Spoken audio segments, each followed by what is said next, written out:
Dogs out. They had to get the steppin' when the big stepper get the raw dogging in your doghouse. Dog it out, raw dog it. Fuck a huffin' puffin', bitch, get barking with your thoughts out. Yeah, they riding, fighting, wildin', they down in my dogs, and they out. Woof. Now I don't know these niggas skin deep. They might got niggas 6 feet on the ground. The type that pack that real heat. Now we smoking on them pound for pound. It's no ceiling. We getting high, no coming back to this evening. OG's on my side, fuck with me wrong, anti-healing. One of them got your feeding, bitch. They got your feeding. Your man say love like mom, we know. Stack say tight like moms, we know. Shorty cheeks ain't fine like moms, we know. And let them out, let these sides take it deep. Man ain't live like mine, we know. Track can't jump like mine, you know. You wanna set it off outside and we go. I cannot stop it when the man them get the dogs out. They had to get the steppin' when the big stepper got the raw dogging in your doghouse. Dog it out, raw dog it. Fuck a huffin' puffin', bitch, get barking with your thoughts out. Yeah, they fighting, they wildin', they down and they riding. My dog, my dog, my dog.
Dogs out. They had to get the steppin' when the big stepper get the raw dogging in your doghouse. Dog it out, raw dog it. Fuck a huffin' puffin', bitch, get barking with your thoughts out. Yeah, they riding, fighting, wildin', they down in my dogs, and they out. Woof. Now I don't know these niggas skin deep. They might got niggas 6 feet on the ground. The type that pack that real heat. Out, now we smoking on them pound for pound. It's no ceiling. We getting high, no coming back to this evening. OG's on my side, fuck with me wrong, anti-healing. One of them got your feeding, bitch. They got your feeding. Your man say love like mom, we know. Stack say tight like moms, we know. Shorty cheeks ain't fine like moms, we know. And let them out, let these sides take it deep. Man ain't live like mine, we know. Track can't jump like mine, you know. You wanna set it off outside and we go. I cannot stop it when the man them get the dogs out. They had to get the steppin' when the big stepper got the raw dogging in your doghouse. Dog it out, raw dog it. Fuck a huffin' puffin', bitch, get barking with your thoughts out.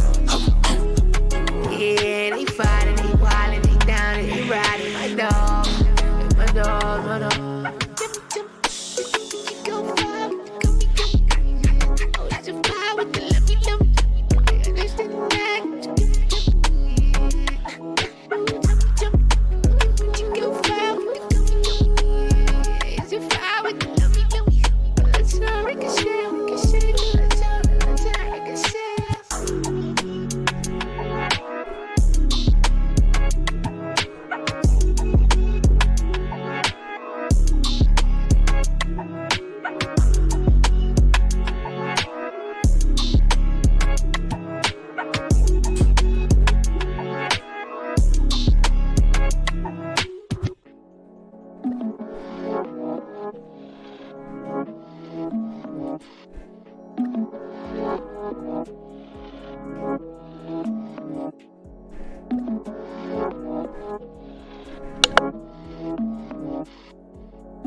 here is exactly how much size matters. I'm a scientist studying human mating. Here is exactly how much size matters. Most of what you read and see online on this subject is anecdotal and basically meaningless, but there is some real research on this subject. I'm quite deep in the literature on this. I won't say how deep. And in my opinion, the best study on this subject comes from Preuss and colleagues, who had women actually handle 3D physical models and pick their favorite. And the reason this method is so good is because it gets around standard mismeasurement and misreporting issues.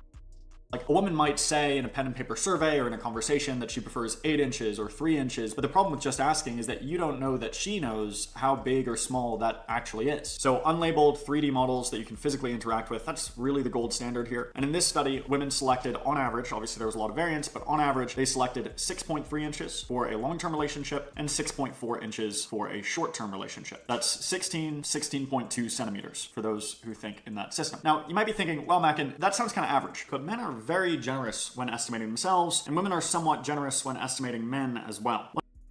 Example that men tend to overestimate their size by about 21%. So rule of thumb, whatever he says he is, you can subtract an inch from that. Whatever you think he is, subtract an inch. It's not unheard of, but it's not particularly common. And since most women will only be with between a few and several men in their entire lives, this means that most women actually won't encounter a cylinder that big. And this is back.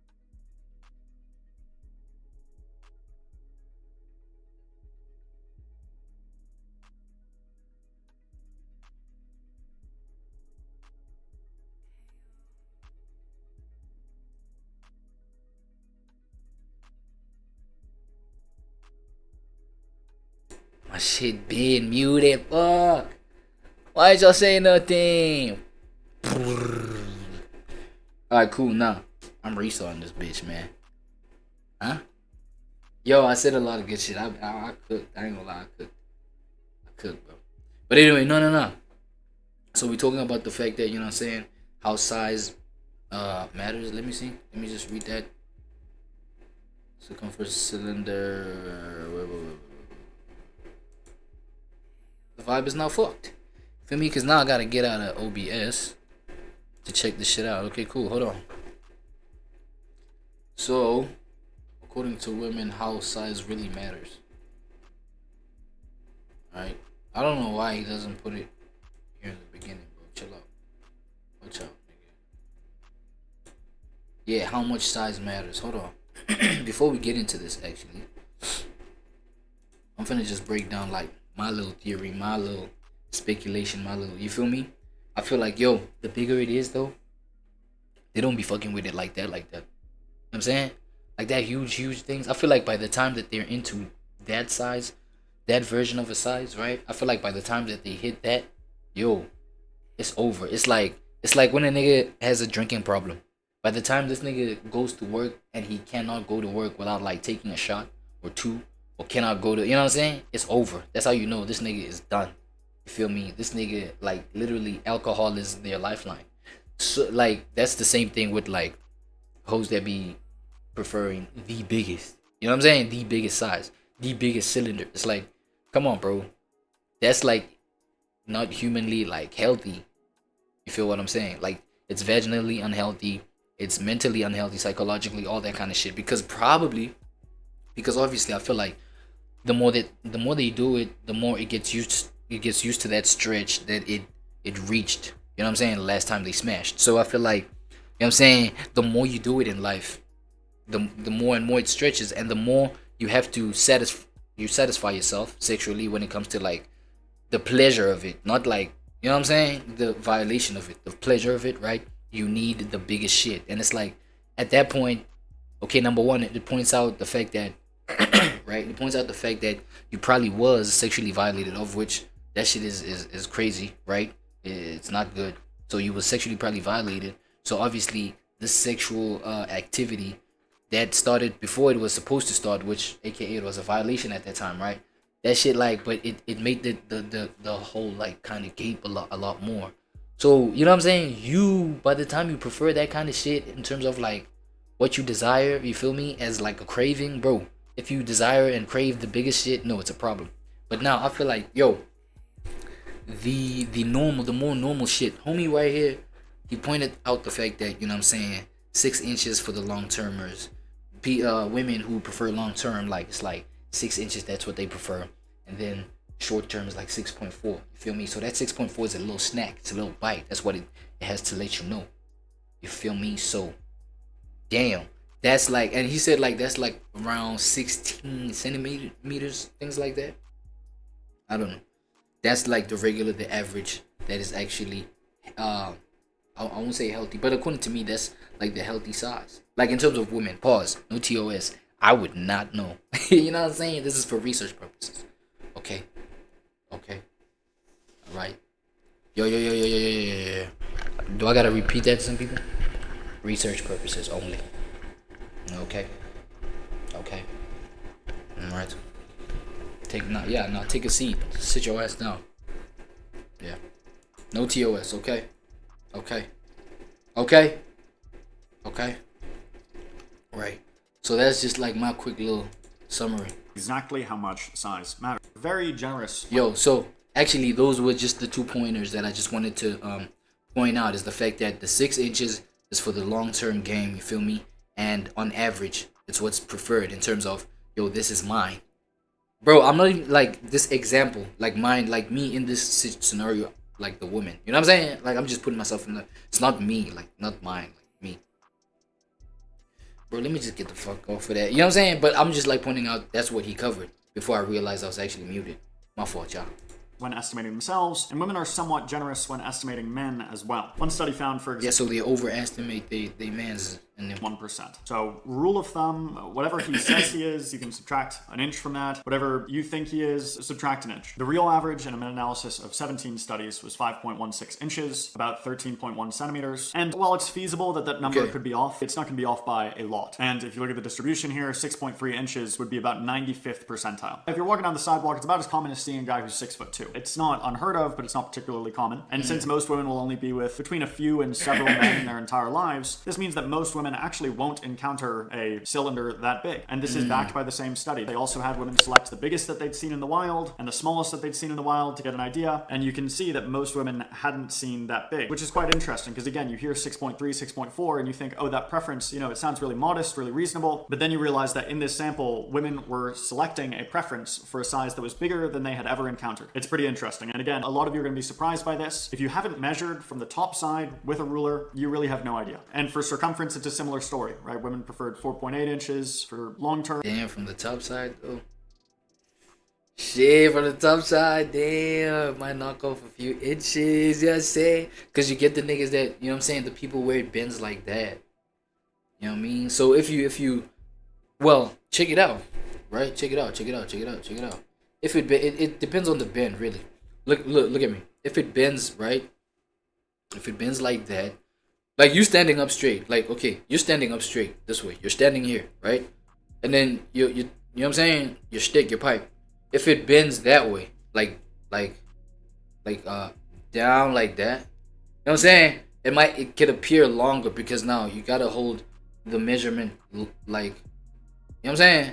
But then if it bends the same way, like from there, right?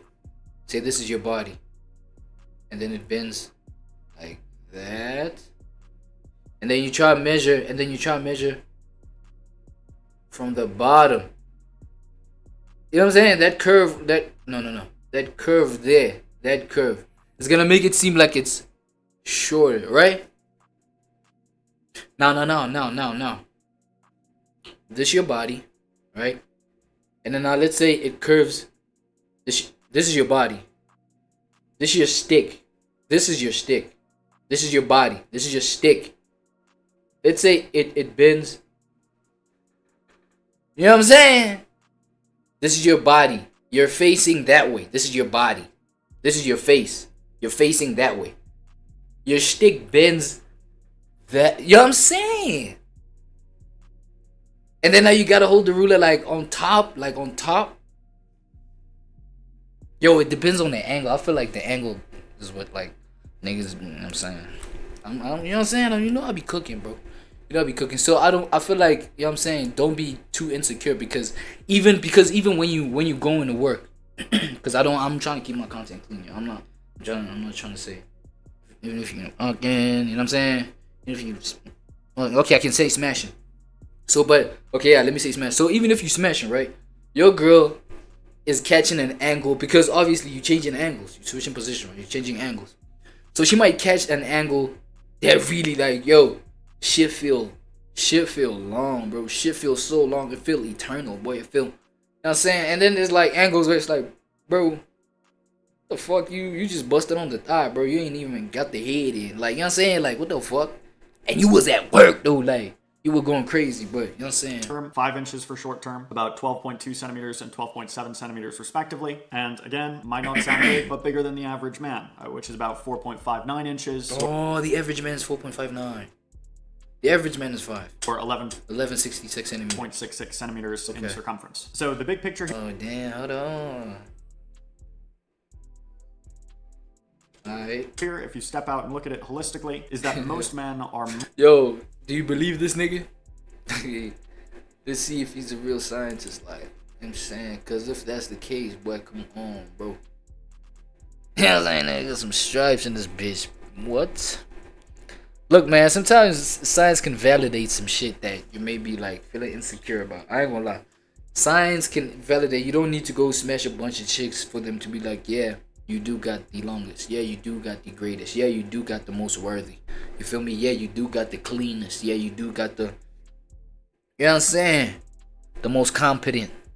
The most greatest, the hottest, the greatest. You feel me? Worshipping that. Yeah, you know I'm saying. You know what I'm saying? You don't need a whole bunch of docs to tell you that shit. You know what I'm saying? Science can like let you know. And I feel like a whole lot of shit has been validated. A whole lot of shit has been like clarified, especially with all y'all watching this shit. So shout out McMurphy. Much smaller than what the average woman prefers in this domain. So that's number one. Number two, the natural question is, how much do women care? You can do, again, pen and paper survey and just say, how much do you care? But that really doesn't give you... I don't think they care that much. I think that this PHREYZ study asked about size, which is how many of you have actually... It's about how you work it. Partially over a man's size, because that's when we get, you know, a behavioral deal breaker, so to say. And in this study, about 27% of women reported ending a relationship partially because of a man's size. And in the vast majority of cases, it was because they were too small, not too big. Now, in terms of how to think about this, I would say that the analogy to height that we've been using for the distributions applies here as well. Is it true that... Oh yeah, the height myth. All else being equal, most women would prefer that you're 95th percentile for height, right? 6'2", or 95th percentile for this, 6.3, 6.4. Yes, in both of those domains, most women will prefer taller or longer than they've ever had a relationship with. However, the fact that they've had relationships with men who are not that says that it's not the only thing in the world. Sometimes some men will be shorter. Oh yeah, my theory again, I feel like, yeah, for that one, it's literally a matter of, yo, you know what I'm saying? If the woman is the height that she is, obviously when the man is taller, you know what I'm saying? It's like, yo, is that one counted as protection? Like, because you know what I'm saying? The nigga can cover her like this from the sky. I mean, and just cover her like, you know what I'm saying? Like, if maybe, let's say, an ice storm is coming, or like, you know what I'm saying? Like, hailstorm, like rain is hailing. And then she could just like cover, because she's short, she just comes up to here, you feel me? So maybe so protection and that's it. But like, what else though? Maybe when you're taller, oh shit, utility, getting shit from the upper cupboard. Fuck. Okay, cool. Getting the diapers from the upper, you know what I'm saying, from the upper echelon. Yeah, the height thing, bro, it makes sense. It does. It's a deal breaker for many women. That certainly seems to be something that... But, you know what I'm saying? Like, I feel like it depends on the woman. You feel what I'm saying? Even that cupboard analogy, like getting shit from up top or whatever, it's like, yo, what if she ain't trying to get married? You know what I'm saying? What if she ain't trying to get married? You know what I'm saying? So, I'm just saying, bro, she ain't gonna need none of that shit, because nowadays, you know what I'm saying, technologies, there's staircases, you know what I'm saying, those portable staircases that you can just like expand and shit like that and get shit from up top and shit. So boom, right here we got a mala. Oh shit, I'm not even gonna try. I ain't trying to try, baby. Look, I'm not even gonna do it like that. But I see right here, right, another roundup of insane woke TikToks. I'm even surprised that, you know, people still uses the word woke. There's still a term that's like being like, you know what I'm saying? Fuck, I feel like I gotta, oh my god, my scene right here is fucking, it doesn't make sense, bro, because I'm staring that way, but like the thing is that Amala's that way, it's crazy, so I just gotta switch the, yeah, I ain't got the time to do that. Should I do that real quick?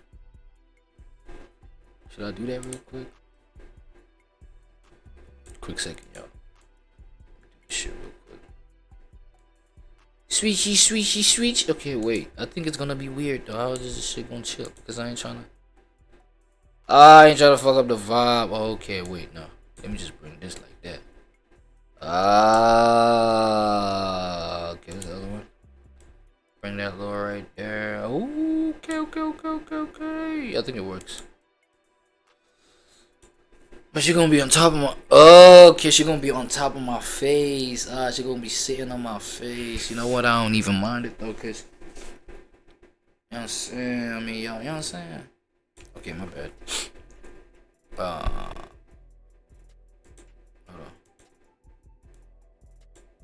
on. It's kind of janky though. Let me see. Okay, cool, whatever. I think let me just close this off a little bit. But maybe now. What's up, girl? How you doing? How you doing?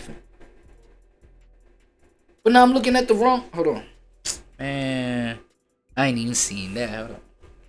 I ain't even seen that. I gotta switch my whole so. Ooh, how you doing? I bet. I was shooting my shot at nothing over there. Okay. I see, baby. I see. But now let me see if it ain't fuck up my whole. Okay.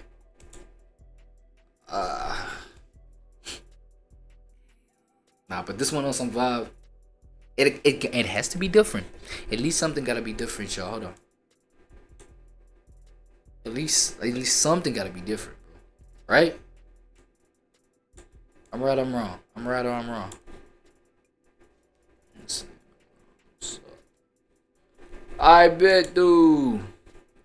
So we got a model.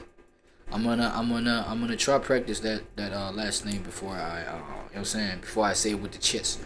So I'm gonna go ahead and say Amala right here. She's talking about insane woke TikToks. Let's do it. Alright guys, we're back and we're gonna be reacting to woke TikToks today. So let's keep it chill while we listen to some, shall we call them hot takes? Let's get into it. Yeah, you better. Yeah, you better. Guys, before we get into today's video, please like and subscribe, because today I'm talking to you on this itsy-witsy teeny-weeny wheel. This tiny little mic, because I've been having audio issues apparently while I've been traveling. So now we have a new little mic. Hopefully this is solving our audio issues and we can react to some TikToks today. We're gonna start off with this TikTok about how white people take up too much space. I hadn't heard that. It's so annoying how white people think that they could just take up so much fucking space. Whether that be on the... Alright, cool. So, just point number one, right? Realize that in 2025, woke culture is still entertaining the racist part of things, right? Alright, cool. sidewalk, on the train. About how Just white get that people one take more. up too much space. White people I hadn't take up heard too much that. space. It's so annoying how white people think that they could just take up so much fucking space. Whether that be on the sidewalk, on the train, when there's a crowded train, they'll leave their backpacks on. Like, bitches leave their bags on their shoulder. You see as mad people on the train. Like, you'll be in Starbucks, for example, and then they all gathered around in the fucking... Yo, quick question. Is black fatigue part of woke culture? move. Like, I don't understand. Like, the world is not revolved around them, so it's like... Right. I don't know. Just say you hate white people. I don't know. I've seen issues like this where people take up too much space amongst all races. This is not an issue or problem that is exclusive to white people. And I've seen other people sort of share a take like this. I've seen TikToks where they say white people don't move when you're both walking the same way down a sidewalk. I don't know. I've seen many a different race, many a different cultural background act the exact same way. So I don't think this is a white person issue. I think you should just... Yo, thank you so much. I was actually having that point in my mind while I was looking at the clip, and I wanted to actually, like, because I see obviously the title is like woke TikToks, right? So I wanted to see if that's a common denominator. You feel me? The fact that you know what I'm saying? The fact that we can point out that it's an individual thing, it's not a black person thing. You feel what I'm saying? Well, with regards to black people. Yo, I don't know. I feel like should I say brown people? I feel like that black people too. That black has got like so much like aura, but like the kind of aura where it's like it's corny being part of, you know what I'm saying? Like saying, nah, black, this, black. Okay, let me just say brown for the sake of, because you know what I'm saying, it's gonna feel less weird. So I'm saying, I'm talking about with regards to brown people, right? The whole thing where it's like, I think it may just be a brown person thing, or maybe still predominant in white woke minds, right? The fact that the racial card has to be a thing. So I wanted to see like the series of clips that you're about to play and shit like that. So I see if it's, you know what I'm saying, a brown person thing, or there's other white people who claim they are woke but are just like ridiculous. Of which at that point we can safely say it's an individual thing. It's not like a white or a black thing or blah blah blah. You feel me? But W for the fact that you pointed it out. W on Mala, man. Let's and when go. you don't like a certain group of people or a certain race of people at that, their issues or when you're irritated is going to stick out way more than when you're looking at any other race, because you just have that filter over your eyes. You have that lens on, you have that worldview. So I think that's the reason why you think white people take up too much space. You're racist. Anyways. Simple as that. Don't go no further. As if you voted Republican, you should not go to Mexican restaurants. Ay, Dios mío. If I ever see a MAGA person in a Mexican restaurant. What? Is that AI? Damn, number one looks like she got like 4 fingers on her hand. Or maybe she's like handicapped. I don't know. She look like she ain't got no. Oh my bad. You know what I'm saying? We listen and we don't judge shit. I think I just contradicted that. My bad, I will literally start a revolution right there. Yo, okay, one more thing though. One really quick thing. I just want to know the difference, dog. I don't know. I know. You know what I'm saying, I might like, fuck. This is not what's supposed to be happening here. Today, I might be kind of sloppy, y'all. My bad.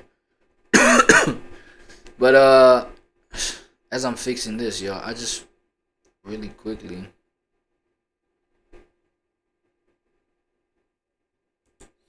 Yeah, I just really quickly just want to research, you know what I'm saying, what the difference is between Republican and Democrat.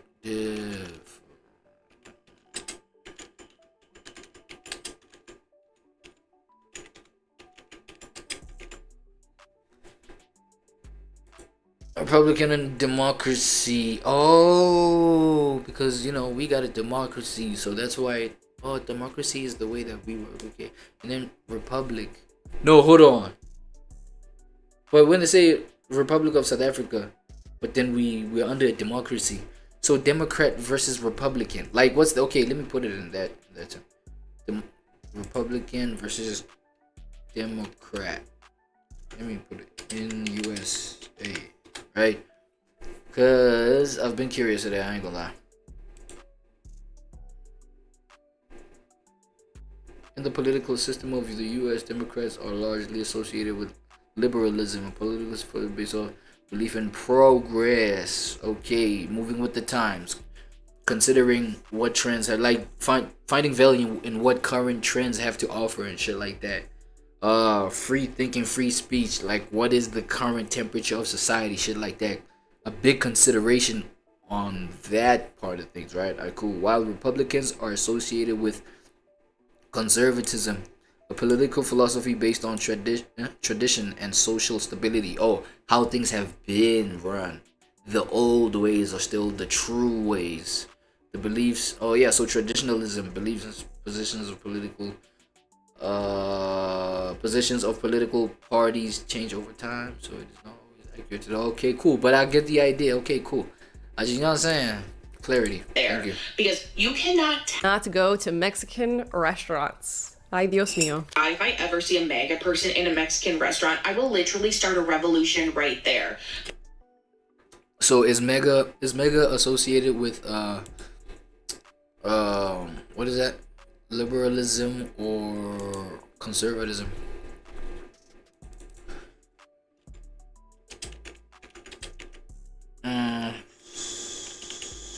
Associated. That's how you spell it? Okay, associated with conservative.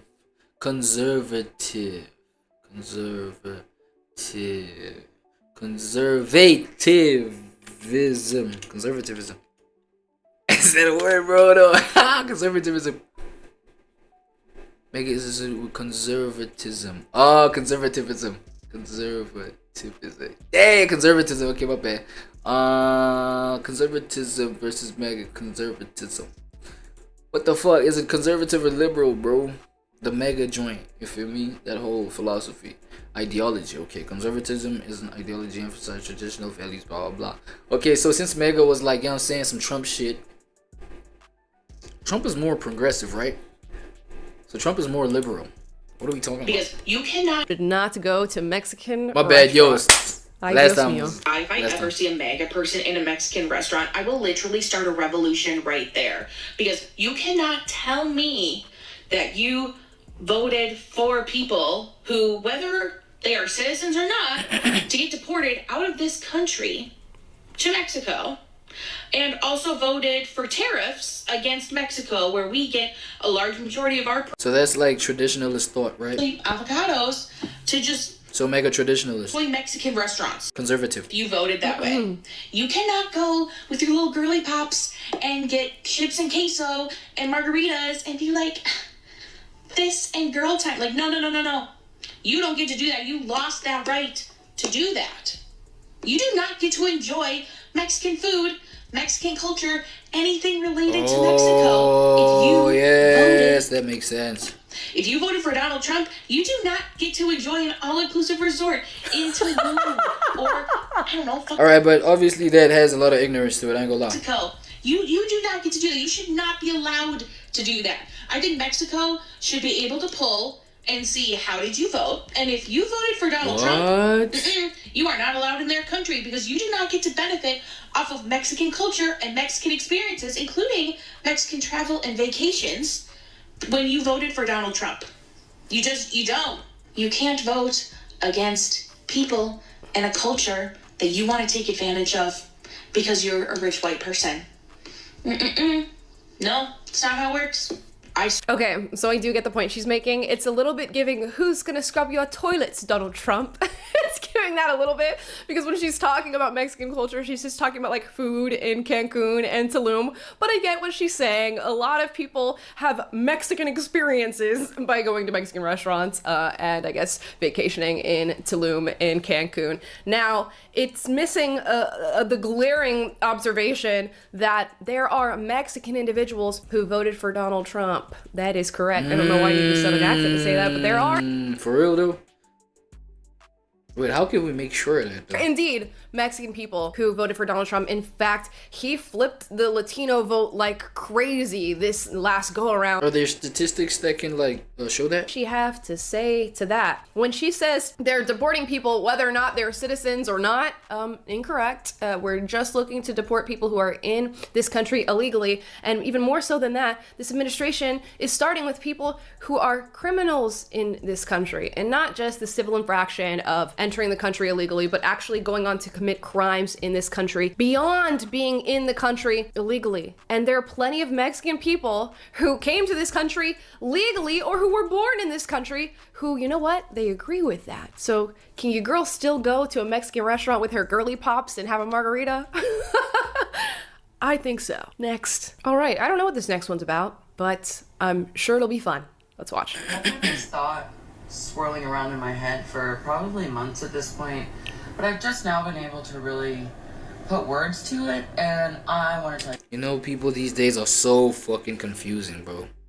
Because obviously, bro, first impressions, bro, yo, that's why first impressions, like, they matter. Because, you know, how am I gonna receive the message that you're about to like put to me if I can't even like establish your gender, my nigga? You feel me? And this is not no like shaming of anything, but it's like, okay, say, you know what I'm saying, they, because I'm not gonna say he or she or whatever. I see there's a little beard there, but I'm not even gonna take the risk. So let's say they came out with a story where it's like victimizing and shit like that. If, you know what I'm saying, if it's like, yo bro, okay, you're part of the proud gang, right? But then I want to know which standpoint you come from, because if biologically you're a female, then that makes sense in terms of empathy, sympathy, things like that.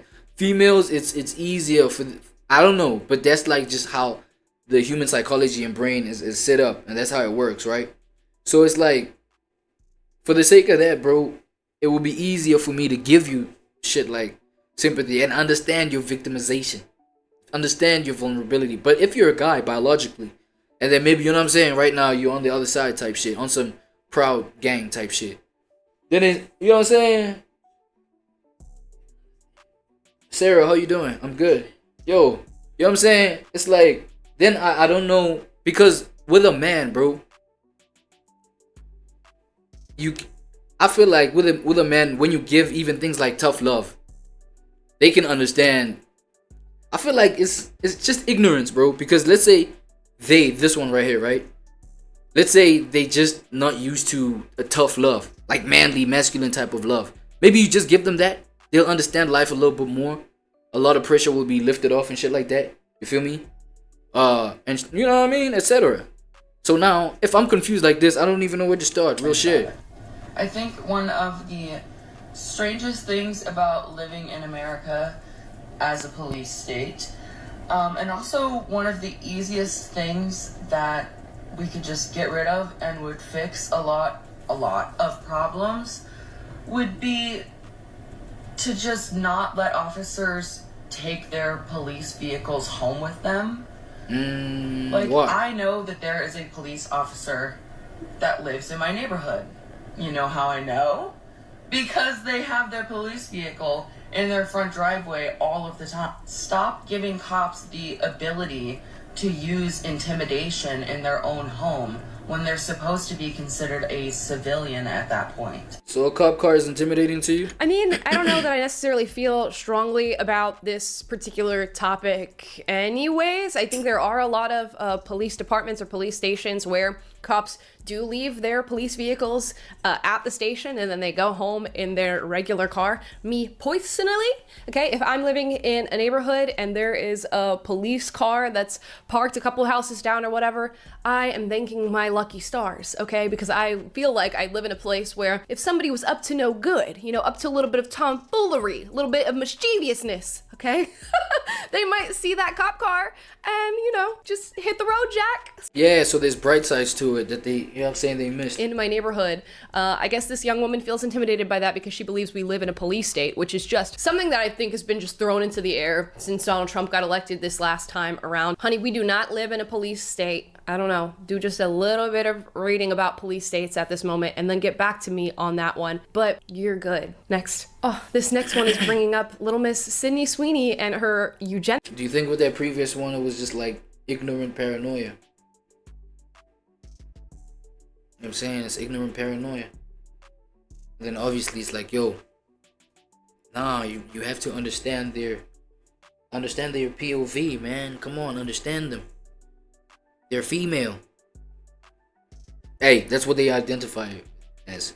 Because I'm still even confused. Like, I don't know, bro. So you gotta, you know what I'm saying? You gotta protect them. Like, they're vulnerable. They're weak. You know what I'm saying? I don't know. Good genes passed on to offspring? That American Eagle ad to Sydney Sweeney is literally overt eugenics. I know you don't want to hear this, but if you want to talk about how that ad is promoting eugenics, which it absolutely is, we also have to talk about how choosing not to wear a mask when you can during an ongoing pandemic, because you're okay with a certain subset of people, primarily disabled people of color, dying for your own comfort, is also eugenics. Just the more normalized kind. Bye.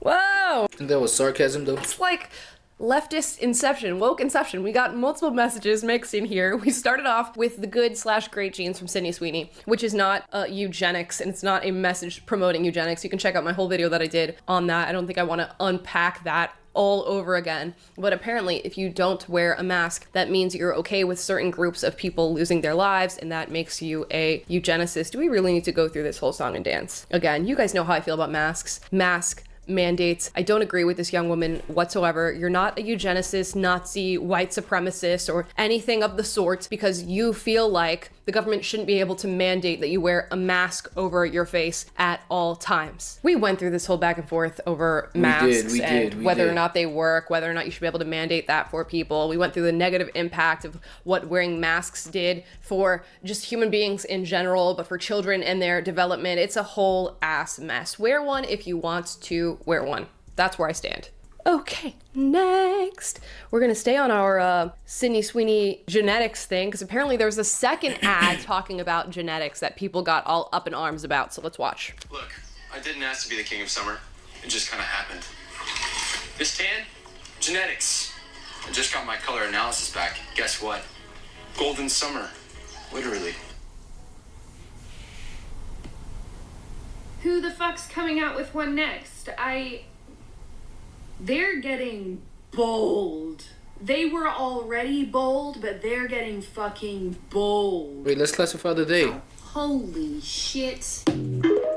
Okay, I'm assuming by they she means like white supremacists, because Okay. tan is genetics, which is just simply true. You know, if you go out into the sun and your skin responds a certain way, a large part of that is due to genetics. In fact, I thought the left would be a little bit more chill about this whole genetics point. For a long time, we've been pushing certain beauty standards and showing objective beauty standards, which the left has been all up in arms about, saying that they reject all beauty standards and that everything is beautiful and everybody's different and we all have different genes and different genetics.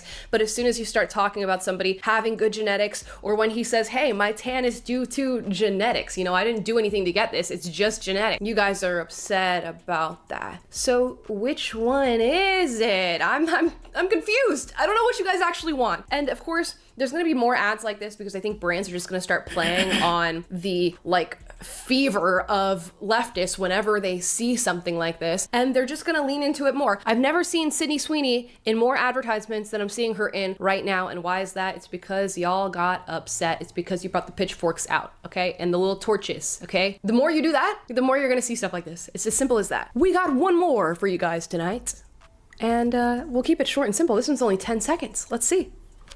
I am a woman. Oh my god, boy. Stop the cap.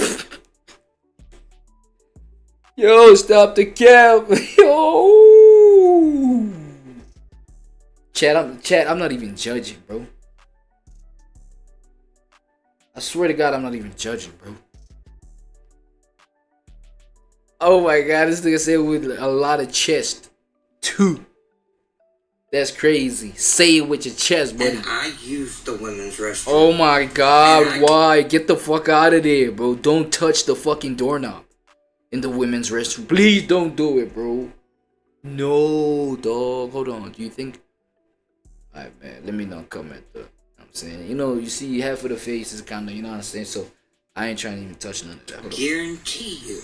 Because, you know what I'm saying? The effects that end up, like, making your body, you know what I'm saying? Like the health complications that end up like affecting your body in ways that has left the good ma'am over here, you know what I'm saying? In the state that it has left the good lady, white lady over here. It's like those kind of conditions, they can affect the mental, you feel me? To a point where maybe, you know what I'm saying? Maybe it was what happened, like, with that. That's why maybe, you know what I'm saying, that's a woman, she, you know what I'm saying, thinks the way that she thinks now. And you know what I'm saying, now it's like a matter of, yo, it's a problem because, yo, she clearly still looks like the gender that she was born, you know what I'm saying, that she was assigned at birth on some shit, you feel me? So now it gets people confused. I understand that. That's why she's getting a whole lot of this thing where now she gotta like clarify, I am a lady, bro. Stop playing with me, bro. Stop it. I'm saying, don't do it. Not one of you will stop me. Yes, All please right. don't stop that. That was a little bit threatening. I'm a woman and I will be using the women's restroom. I disagree with both of those. With my 24-inch long nigga, I'm a lady. Stop it. Back and forth through this. I find with a lot of these woke TikTok reactions, I'm like, okay, I think we've been here before. Nah, buddy, it would be dangerous, bro. Bro. Imagine this nigga, bro, just like pop up in the ladies' bathroom, bro. On some, this nigga got the biggest, bro. The most dangerous load, nigga. And that time, it's probably the morning. He just got up. He probably like, my bad. She probably like got up, you know what I'm saying, from the car. She was sleeping in the car. It's early morning. She's using the public gas station restroom. Just, you know what I'm saying, go refresh. So now she's using the female side. And now there's like a female in there, maybe or something. Hey, right? And she's telling herself, bro, I'm a female. And that time it's morning, so she just got up. So it's still hard. I'm talking about nigga, the strongest. You know what I'm saying? One of them ones. It's like veins popping and shit. Early morning. That's that morning glory. That shit is natural, right? What do you think that lady that she bumps into in that public restroom is gonna think? That's scary, dog. That's scary, dog. And he probably wears thongs. You think a thong fucking hold an 18-inch tool? Stop the cap. And I think nah. we all know the stance on this Stop one. the cap. Clearly, this individual is confused into thinking that they are actually a woman, and they certainly do not belong. Don't do that. Amala, bro, they women, bro. They just take them serious, bro. Nah, come on now. Take them serious, bro. Their feelings, they're humans too. In the restroom. Bro. I'm not going to feel too good about that. I'm not going to feel too safe about that. Exactly what I'm saying. That shit is scary. Hard. I'm talking about muscles. That thing nigga flexing, bro. That nigga flexing, bro. Saying. Don't come at my shit. Yeah, saying that nigga flex. Hey. Morning glory vibes. And Amala is in that public bathroom like. She be terrified. I understand you, baby. That shit is scary. I'd fucking run away. No cap. Person is saying, what? Let's roll that back one more time. What damn. And I guarantee. Nigga, one eye blinking. One eye blinking, staring you down in your. You know what I'm saying? You in that restroom. Now both of you are scared. Oh shit, I didn't expect you to be here. But you think the lady's gonna reply with a fucking scream. You know what I'm saying? His pipe is flexing, you know what I'm saying? Veiny. I'm talking about muscles, bro. That shit got muscles, boy. You know what I'm saying? That should be scary, bro. And now one eye is blinking, staring at you down. This nigga, one eye is blinking, bro. Check. Not one of you. Nah, look at that. Me. Talk about. Not one of you will stop me. Then they talk about. Not one of you will stop me. Nah. Running into the point, I guarantee you, not one of you will stop me. And why is that? Why would a woman feel a little bit scared to stop you, or feel a little bit incapable of stopping you in the moment of you coming into her restroom? It's the very same reason we keep men out of restrooms. Okay, they are stronger, they are more dominant. Some of them are predatory. And in this case, when you say, "I guarantee you, not one of you is going to stop you," well, damn straight, not nearly one of us could. Oh shit!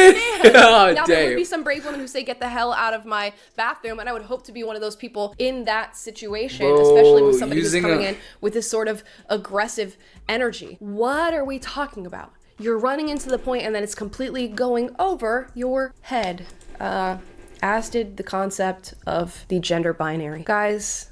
Bro, I feel like here's some advice, Amala, bro. I feel like whenever using a public bathroom, don't forget the strap. You know what I'm saying? Don't forget the strap. You feel me? Don't forget the strap. I feel like these niggas, cause you know what I'm saying? I'm imagining that shit. That shit like would be mad scary, dog. And this nigga is convinced. Nothing scarier than a motherfucker who is convinced that they are right, bro, and they belong here, and it's a matter of life and death. This nigga talking about nobody gonna stop me. You know what I'm saying? This nigga, you know what I'm saying? He's speaking on a matter of like life and death type. Look at him go, bro. One eye blinking. Scary shit, bro. Fuck it. Amala, baby, if I'm you, I'm hitting that public bath. I'm hitting that public restroom with like, you know what I'm saying? Something sexy, a Baby Jackson tool. You feel me? A little gun, something. Feel what I'm saying? So yeah. Hi guys. Most guys don't. All right, who's this? Olivia Alexa. Know where they stand in terms of looks. They assume if they're not getting constant attention from. Wait, what are we talking about? 8 clear signs you're a highly attractive man, even if you don't think so. Okay. Women, they must not be attractive. But what if I told you that most attractive men often don't realize how much they stand out, because women don't always make it obvious. So if you've ever wondered whether women find you attractive, but you're not sure because they're not throwing themselves at you, pay attention. These 8 signs will tell you exactly where you stand. And once you recognize them, you'll never question your attractiveness again. And if you want to take this... Yeah, go ahead. Revive the real ones, baby. Revive they souls right quick. Revive their egos right quick. You know what I'm saying? The real ones, they need that, because you know a real one is not gonna make a thing out of what's obvious, right? So the ones that are truly attractive and ain't making no thing about it. I'm not talking about the ones that ain't like aware of it. And it's like, yo, they have to be like, be made aware of that shit. You know what I'm saying? Out here fucking their own selves up just because, you feel me? And you know, when we're talking about attraction, I'm mainly focused on like the ladies. You feel me? Hold on, let me just like be up in your face as I chop this up to y'all, right? So I'm mainly focused on the ladies. So obviously, the example I want to give is according to the ladies. So with the ladies, bro, you get like really attractive ladies that still mess themselves up. Feel me? All type of narcotics, all type of drugs, all type of lifestyle habits and adaptations and shit like that, where they just get fucked up. 4 babies by 18 years old, shit like this. You feel me? Letting any Tom, Dick, and Harry fuck. Feel me? All type of diseases, all type of like just long-term diseases that turn your life short-term type shit at the same time. Feel me? So in that token, it's fucking heartbreaking. It's sad as fuck, right? That, you know what I'm saying? Some people out here don't realize it. So I'm not talking about that cloth. I'm talking about the cloth of people that know it. The real niggas though, that know that shit, but never make a thing of it. You know what I'm saying? They deserve their flowers given in the sense of, bro, you're the one to look up to. In terms of, you know what I'm saying, young niggas that view themselves in the same way. Yo, I'm young, I'm attractive, and I just, you know what I'm saying? How do I move? Cause like, yo, you gotta understand, yo. Attraction is a tool, right? It's not the end all and be all of your journey in life. It's not your whole entire purpose. It's a tool. You use it to you use it to level up. You can use it in positive ways, negative ways, constructive ways, destructive ways, right? So understand that it's not the whole entire thing. Life is about a whole lot more beyond that, but understand it's a tool. It is something beautiful when you can understand in that way. I feel like, you feel me? I feel like, you know what I'm saying? So, yeah, back to the attractive men. She's trying to break that down. Hey, it's not from me, it's from Olivia Alexa. And I feel like, yo, shout out to her for that, for looking out to the men that have to be reminded. Because, yo, you know what I'm saying? And again, bro, just to make you understand, there's a cloth of people that believe that their attraction is everything. Their money is everything. Their success is everything. You know what I'm saying? So obviously those, they jump at any like Tom, Dick, and Harry woman, Tom, Dick, and Mary, that just like wants to suck their dick on some shit. It's like, no, some of these ones, obviously, they just want what you got. You feel what I'm saying? So shout out to those that do get that but not make it a thing out of it. But from the real women that are going to express it in a true way, them telling you that shit should mean something. Even so let's hear it. further, to not only recognize the signs but amplify them, grab my book Attraction Secrets. It breaks down exactly how to build the kind of presence that makes women obsess over you. Links in the description. So let's get into it. Number 1, women hold eye contact with you and then look away fast. When a woman finds you attractive, she won't just glance at you. She'll make eye contact and hold it for a second longer than normal. It's her way of testing if you'll notice. And if she looks away and then looks back again, that's a huge sign. Most men miss this because they assume women are just being nice. But trust me, eye contact that lingers even for a moment is never random or by accident. Here's what that looks like. You walk into a coffee shop and as you scan the room, you catch... Shit, I be thinking this be stalking. Bitch, what you think? Or I be thinking, damn, nigga too fried, nigga I'm too high. A woman looking at you. My eyes mad red and shit, she still, you know what I'm saying? She holds eye contact for just a second, longer than a normal random glance, and then quickly looks down at her drink. A few moments later, she sneaks another look, checking to see if you're still looking. That's not an accident. Women don't make eye contact like that unless they want to be noticed. And if she looks at you twice, she's acknowledging your attractiveness without trying to be too obvious. Number 2, women find... She's trying to see that big ass mole on your fucking tooth, nigga. Reasons to be around you. Attractive men cause women to naturally gravitate towards them. If you notice women positioning themselves near you, it's not by chance. They'll hang around you. Yeah, that won't make sense. That one, you know what I'm saying? I seen that often shit. than she really needs to. It's a way to get on your radar without being too obvious. For example, you're at a party and you notice a woman who keeps moving in closer, even though there's plenty of space. Almost every time you look up, she's there. She joins your group conversations or stands next to you at the bar, waiting to see if you'll notice. People like to be associated with attractive people, so this is her way of associating herself with you. Number 3, people listen when you speak. Being attractive isn't just about looks, it's also about presence. When you talk, people stop and listen because your words carry weight. People are naturally drawn to those who speak with confidence and authority. So if you notice that people are paying attention when you speak, leaning in, holding eye contact, or waiting for your input, you're projecting the kind of energy that commands respect and attention. This is due to something that Yeah, and I think that's what she said, but I mean, I think that's what Olivia right here said. When she said, you know what I'm saying? It's not only about like, you know, romantic attraction type shit. Like, we can talk about attraction in terms of, yo, I could use this nigga. Like, as a man, like, as in, like, yo, business acumen and shit like that. Yo, this nigga, you feel me?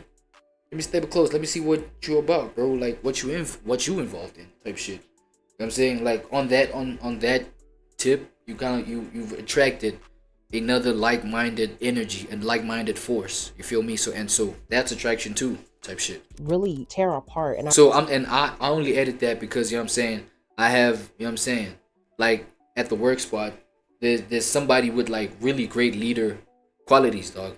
You know what I'm saying? Where I be kicking it at, you know what I'm saying, where I be stationed at in this current moment of time. But that, and he the supervisor. I'm saying, homie, the supervisor, he like, you know what I'm saying, he got that, even like vocally, bro. Just we talking vocals only. Pause, like throat. I mean, but like that throat packing.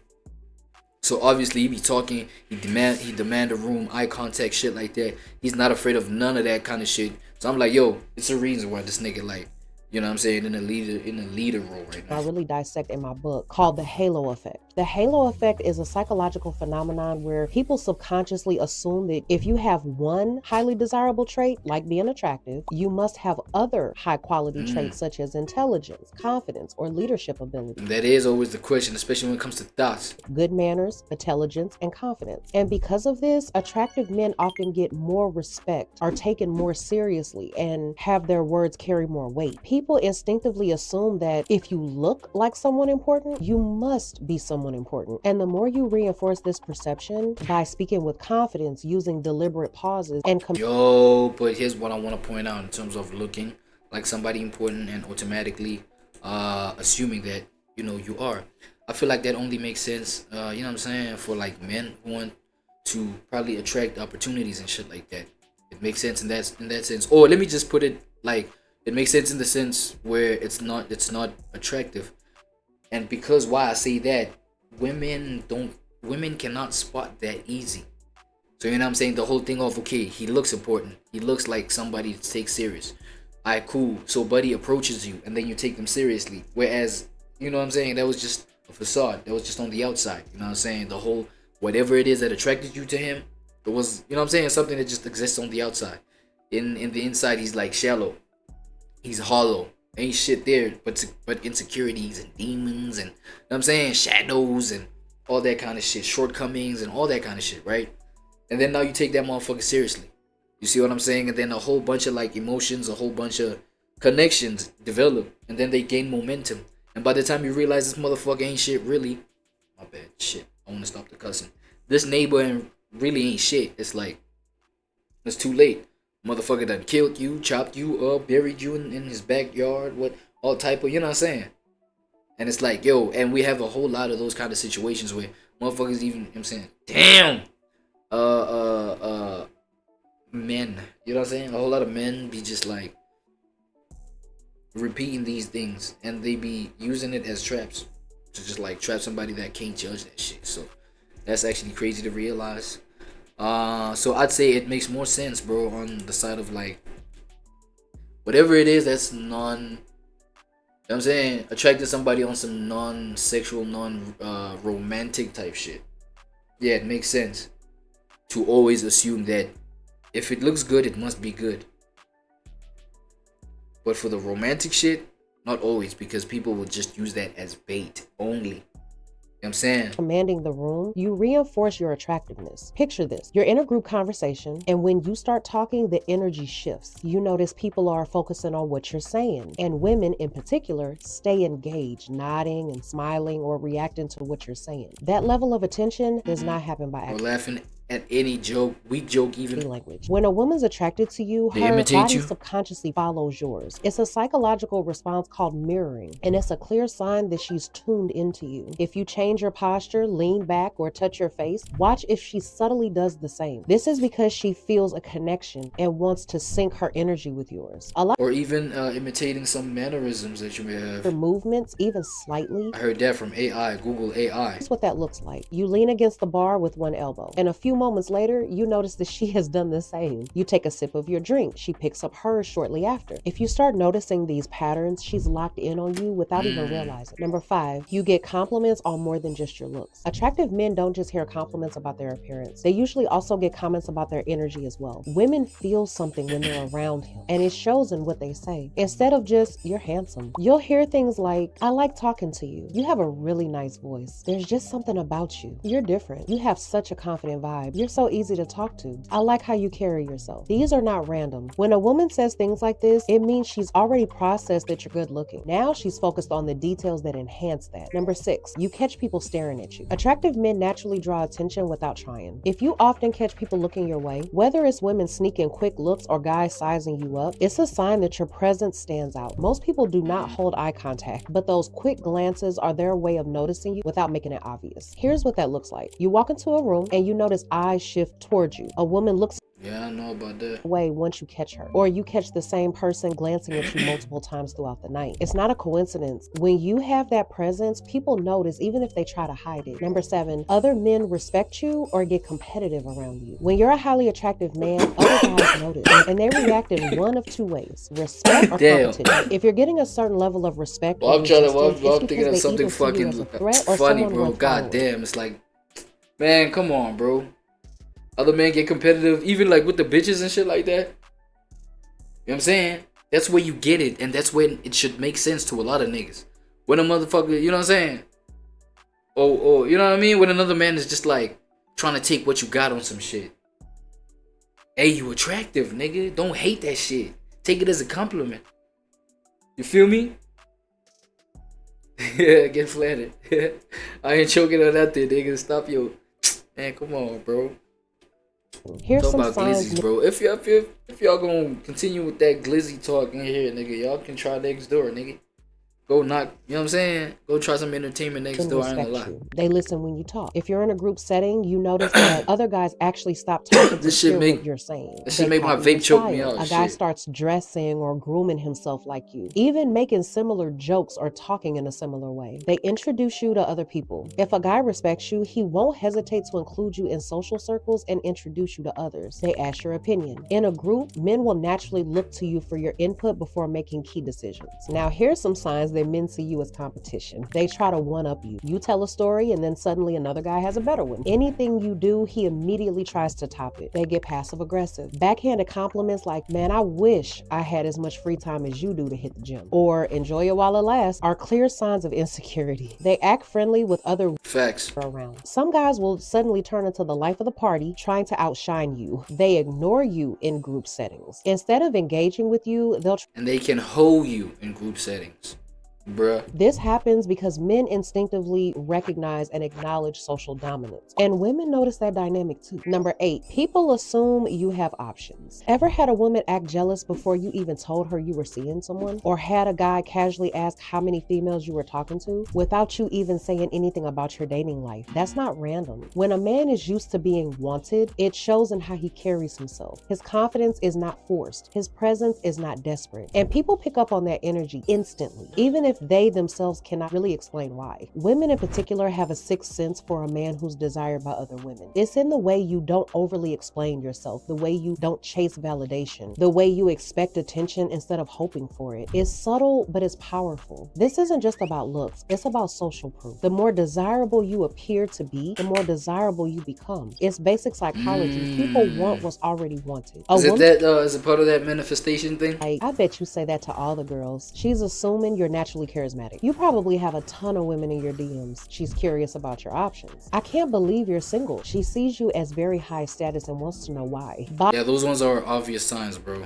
Of these signs, you're more attractive than you think you are. That's a more obvious sign. The whole, you must be single, or or just like on some spontaneously just bringing up the fact that, oh, your girl might not like that. Your girl, like, why are you bringing up the fact that, number one, like it's literally not even close to 48 hours. You know what I'm saying? Like the time that we've been talking. It's not even close to 48. It's not even close to 2 days. But like you already assume I got a girl. But you know what I'm saying? It's because they're trying to find out. Like they're trying to find out if you say no, I ain't got a girl. Or if you get defensive, like, why you assume I got a girl? I ain't got no girl. Da, da, da, da. You know what I'm saying? That's her way of finding out, oh shit, he ain't got no girl. You feel me? It's on some slimy shit. On the real. I'll just be like, yo, no comment. Girl, no comment. Don't even have no like expression on your face, like for real. Just be like, yo. No, you know what I'm saying? No, you got a girl. No comment. Yeah, no. What? No comment. No, for real? Nah, really? Nah, why you smirking? Nobody's smirking. Nobody's smiling. No comment. You know what I'm saying? No comment. No comment, though. Nah, I'm telling you. Hit him with the no comment. Every time, like, they insinuate anything about any type of relationship, bro. Because, you know what I'm saying? You ain't trying to let them know anything about that. Well, let's say you do got a girl. Let's say you do got a girl. But then, you know what I'm saying? You just, I'm saying, I'm trying to chill. Like, yo, I ain't trying to let that be out there like that. Yo. No comment. You know what I'm saying? No comment. No fucking comment. That's it. That's all. And women notice you even if they don't make it obvious. The key is to now start owning it instead of continuing to second guess yourself. And here's the thing. Being attractive isn't just about recognizing these signs. It's about knowing how to amplify them so women don't just notice you. They won't be able to ignore you. And if you want to learn exactly how to do that, grab my book, Attraction Secrets. It lays out everything you'll ever need to know to make Attraction Secrets. Shout out Olivia, Alexa, man. Bye. Damn, when was the last time I seen this nigga? Speedy. Alright, what the fuck they talking about right now? Is racism worse outside of America? What the fuck? How the hell I choose, like, some shit that be going crazy on racism? That's what I'm saying. 4D Shams is asking that. Is racism worse outside of America? Let's find out. You said what? I'm racist. You're racist? Yes. Whoa. Nah. Nah. What the? Wait, I don't think she caught that. Y'all think she caught that? I'm racist. What? Or do you think they have another meaning of it? Maybe it means something else in other countries. I don't know. What? Maybe it means. Wait a minute. I'm racist. Maybe it means I'm so in love with you. Like, I don't know. Maybe I love your girlfriend because I love your girlfriend. Look at that. She probably thinking, yo, she's showing love. This is crazy. This is weird. I love her. I'm an N-word. And I believe the next thing she said is, but I love your I'm an N-word killer girlfriend because she's my people. And unless this girl isn't from China and just happens to be living there, what? They're not the same people. Speed's girlfriend or ex-girlfriend, I don't know, because I don't Wait, what? No. Keep up with content creator relationship statuses. Is loud. Wait. I don't think you understand what you're saying. Do you speak English? Yes, I am racist. Nah. Damn. No. What? Yo, child, I've never seen this kind of. Yo, blatant like that, bro. Blatant, bro. I am R-word. Bro, what the fuck? I think I'm mind fucked by the whole. Bro, she must be some sort of content creator, bro. Only content creator. Like, this is content creator antics right here, dog. Because it could only be for like views and clout and shit like that. Like, why would you say that? Like, why would you do that kind of? Why would you? Why?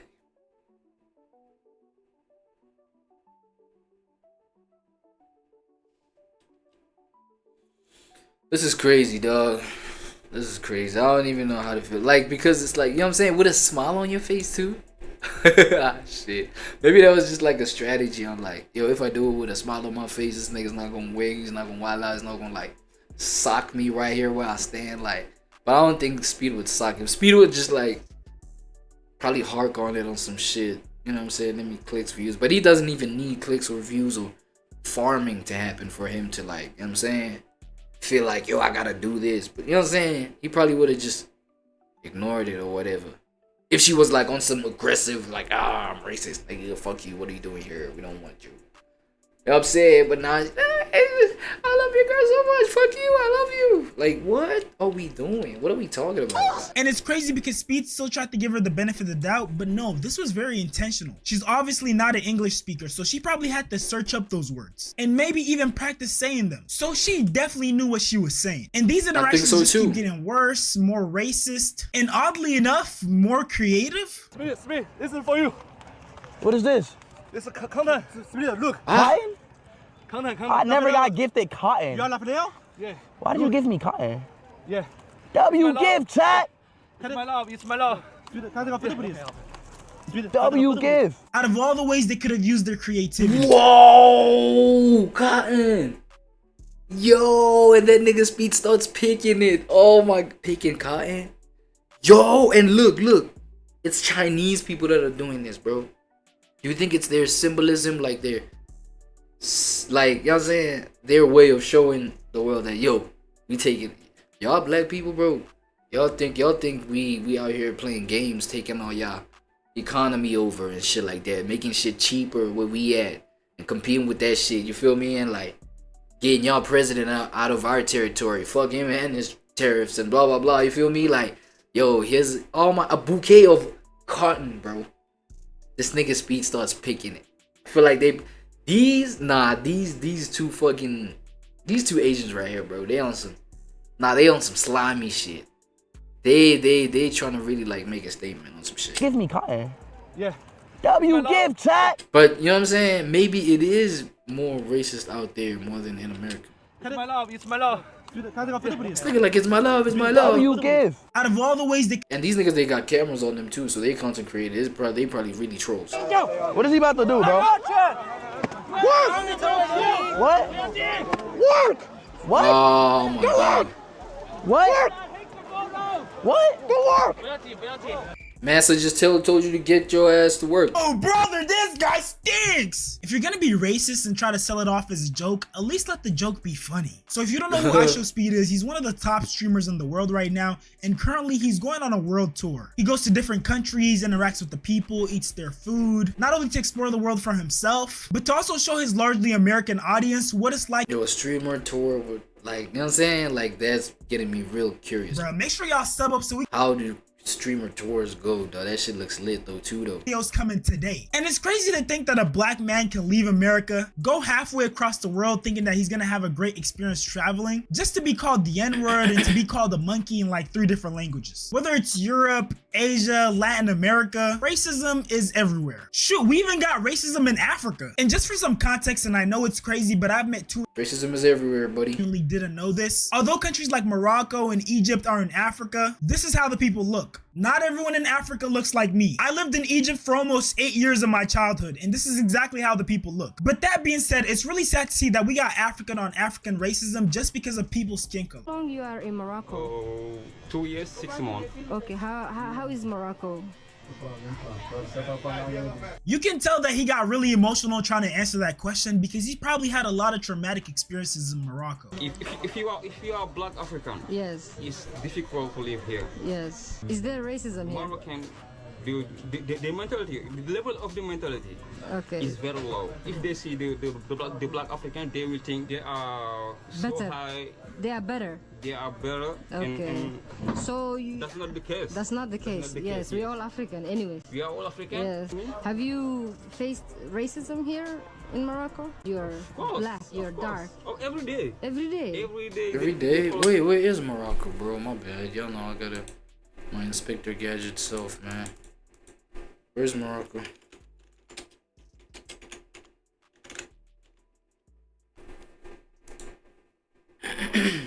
Africa, what part though? Shit, all the way up top over there?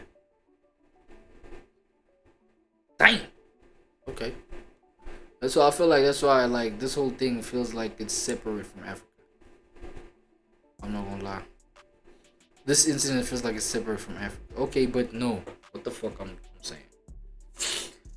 No, like I think I missed the context as to where is this racism coming from? Because if it's from other people that look like him, it would kind of be like another question. Like, yo, what the fuck is it? Maybe is it a question of xenophobia? You know what I'm saying?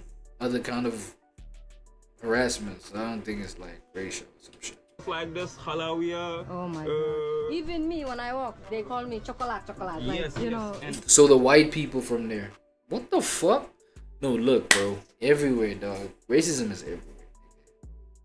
You know what I'm saying? And I guess homie 4D Shams, he's just proving to people that this shit is everywhere. You feel what I'm saying? So for one, it's like obviously you know what I'm saying? There's racism where I'm at. You feel me? There's racism where Morocco. You feel me? There's racism in the US, there's racism in fucking South Dakota. Nigga, you know what I'm saying? There's racism everywhere, niggas, and that's just niggas just pointing out each other's differences without understanding probably the origins, you know what I'm saying? Like why shit is. And they just like judge without listening. Of which we know you listen, you don't judge type shit, right? That's it, that's all. You feel me? So a matter of is it worse outside of America than in America? I would actually say it's worse in America. On some shit. But then again, you feel me? It does depend on what the fuck we be talking about. You know what I'm saying? Like what type of racism and shit like that. So rude. Because shit like this is like layered, nigga. Sometimes you see you will meet some Moroccans who live in Europe or America like that. They have a good mentality. It's crazy that globally and in the media, it's kind of accepted that America is kind of at the forefront of racism. But from this guy's experience, see, that's what I was just saying. So those were actually, that's what I was fucking saying, bro. Where does the racism come from? So apparently those were American like travelers, right? Tourists. So they came, they said, well, chocolate. And you know what I'm saying? They were probably on some funny shit. I was probably a troll. I was probably a troll content creator for like, you know what I'm saying, just farming on some shit. And then, you know what I mean? My sister over here, like, obviously felt wronged by that shit. You know what I'm saying? Americans are less racist. And I don't think this in any way downplays the amount of racism that has occurred and is still occurring in America, but it more so highlights the efforts of those who have been fighting against that racism, unlearning racist beliefs, taking the time to educate themselves. And it's funny because it's usually these type of intellectual Americans who are educated and open-minded that tend to travel to other countries and show appreciation to other people's cultures. Living in Morocco is very, very, very difficult. To live in Morocco. You have to have a good mentality, a high level to be fine. So are you saying? Oh, she said you got to be a high level man. Handle the level of ignorance that some people have in Morocco. That's it. And you know, this guy made a great point when he said that you have to be mentally strong to survive in a racist country like Morocco. And I agree, you do have to be mentally strong. But also another thing that I do personally is just view racists as intellectually incompetent people. Just like how you wouldn't take someone who has a mental illness seriously if they did something offensive, it's the same way I feel about racist people. Because this is genuinely a deep-seated belief for me. Anyone who's racist is just mentally incompetent. And you gotta start treating these people as such. Because if you really think about it, examine it, you know, take a step back, racism is funny. It's hilarious. So you mean to tell me that you're so angry, so furious that you're almost foaming at the mouth because I'm a couple shades darker than you due to something called melanin? Like it has you so angry that you want to go to war with me? You want to take my life? If aliens existed and they examined the human race, I know for a fact that they would deem racists as like the bottom of the barrel, least intellectual group out of the whole human race. I know they would be up there in their spaceships looking down like, hold on. Are they serious? You mean to tell me this one hates that one? What, the aliens will be saying this? And smarter because of something called melanin that has nothing to do with their intelligence? And hold on, why does that one think it's superior when this one is born naturally with something that they deem very expensive in their human currency? And for those of you that didn't know, melanin, the thing that makes black people's skin look the way it does, is very expensive. I think just that right there. Yeah, I heard melanin is valuable as fuck. I don't think we talk enough about the fact that you got melanin. Like, you gotta understand this shit scientifically too, though. Countries like Argentina, Italy, Spain, and England, of course. Black players experienced a ridiculous amount of racism. Throughout his career, Balotelli has consistently been a victim of racism on and off the field. During a match between Brescia and Verona, Mario Balotelli endured racist abuse from the crowd, leading to an enraged striker kicking the ball into the stands and attempting to leave the pitch. What the fuck is this? Referee Maurizio Mariani had to intervene, invoking the anti-racism protocol and temporarily He just flipped birds, nigga. Striker kicking the ball into the stands. It's a gangsta ass referee. Leave the pitch. Referee Maurizio Mariani had to intervene, invoking the I thought that was Zap Signs. That's just like that. But maybe that's his version of Zap Signs. anti-racism protocol and temporarily stopping the game. Imagine getting so frustrated with the racism that you literally kick the ball into the stands. And it's really shit, nigga, I would too, shit. To tears out of frustration. Para que eu possa fazer o melhor para minha equipe, e às vezes nem sempre é possível, então Is this French? Concentrar muito. German? Os dias. Yeah, but yo, shit. I'm sorry. I just want to play football. I just want to play. Yeah, I think we can all admit this shit crazy, dog. This some crazy ass behavior. The thing is, the racism and the harassment doesn't just stay in the. And I feel like, yeah, yo, it might. Yo, I think it might just be worse in Europe over there, bro. France, you know what I'm saying? Shit, let me not attach those things to like awful shit. You know what I'm saying? Let me just say allegedly. Allegedly, yo. There by them Europes, there by the Frances and them. Just based off of like what we just seen right now, bro. This shit crazy, dog.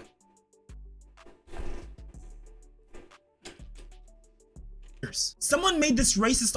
Look at this meme right here. Of a soccer player named Saka. This clown cost us the league. Look, when it comes to sports, you win some, you lose some, and that's just the way it goes. But it's your job to make sure that you're a good sport about it. And remember how I said racism ruins things for everybody? There's so much racism that happens in soccer that there's literally an anti-racism protocol. A set of procedures designed to address and counteract racist behavior during matches. The 3-step protocol: stop the game, suspend the game, abandon the game. There have literally been home teams who have lost games because their crowd couldn't stop being racist, couldn't stop harassing the players. And actually, my bad, I might have misled you guys a little bit. I know I've been focusing on the crowd and I haven't given the players the attention they deserve, because the players might just be worse.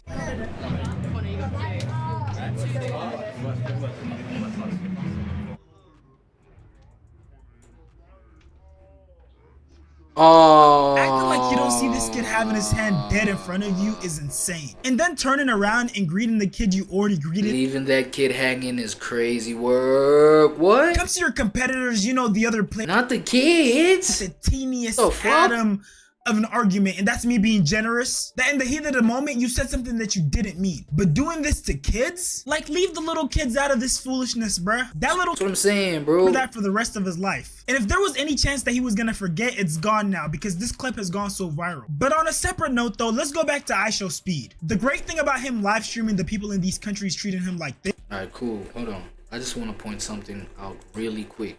Now, yes, it's cool to have our POVs. It's cool to have, like, you know what I'm saying, how we see shit and all of that. But we have to remember it's nothing but that. It's nothing but my perception. It's nothing but my point of view, right? Because maybe that guy was just locked into the game. Maybe Buddy was just like too locked in. He was just like too focused. Because sometimes it gets that way. As a man that's like too fucking focused, too on your shit, too like, you know what I'm saying? The people around you may feel slighted. They may feel like, yo, dog, have you neglected us? You feel what I'm saying? So the focus is too fucking sharp. It's too razor sharp. It cuts those that are around you, type shit. You know what I'm saying? So it's like, there may be that, because, you know, we talking sports. And that nigga was I think he was about to go on the thing. Either on or off. Either way, bro. Worse if they just came from the game. Like the game has just ended, or it's halftime, or on some shit. There's like, you're very much distracted. Like, there's all this energy in you, like, mentally, you know what I'm saying? Psychologically, psychophysiologically. You feel me? I don't even know if that's a word, nigga. But all type of leads, bro. Like you're so, you know what I'm saying? You're fresh off the thing, so there might be that. Let's introduce a little segment called the Devil's Advocate. You feel me? Let me do the effect. The Devil's Advocate. So every time you hear me say that, you know what I'm saying? Devil's Advocate, bro. Maybe that nigga isn't in the wrong for ignoring that kid. You know what I'm saying? But now, yes, that kid may interpret it as like, maybe, you know what I'm saying?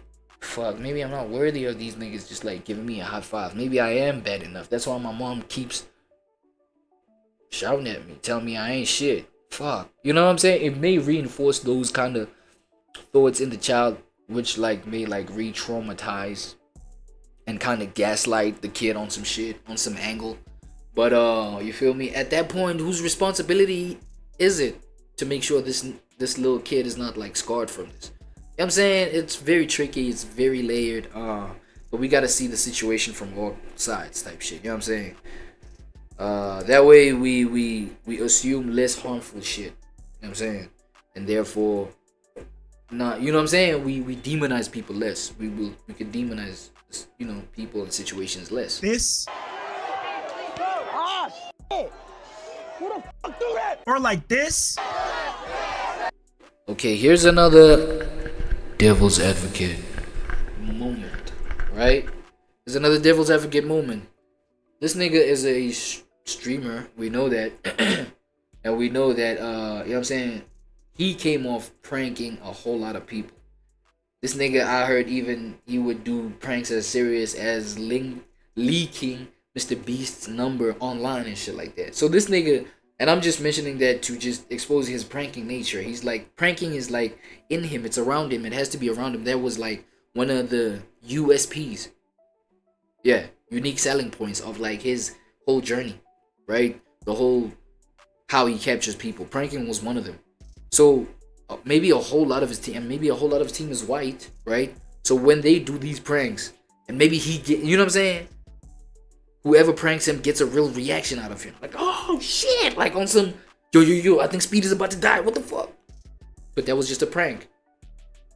And we take a look, the prankster is like one of his team members, and his team members is white. And we like, oh, the racist, and he was at another country. No, it was just a prank. They probably, maybe this is a whole lot of the energy that happens, and then we just misinterpret it for, oh shit, it's racism. Because it, you know, most of these team members and these co-prankers that he be kicking it with are just white. What are we talking about? What is break? Or like this. You know what this is? Yes, an orange. Say on the camera. It's an orange. He wants banana. Or like this. Now that was a weak ass prank, We man. Balkans, we have the N-word packs. Do you know why? Why? Because the word slave comes from the word Slavic, which is our nation, our people. Or this. Speak Chinese, you're a And this. Oh.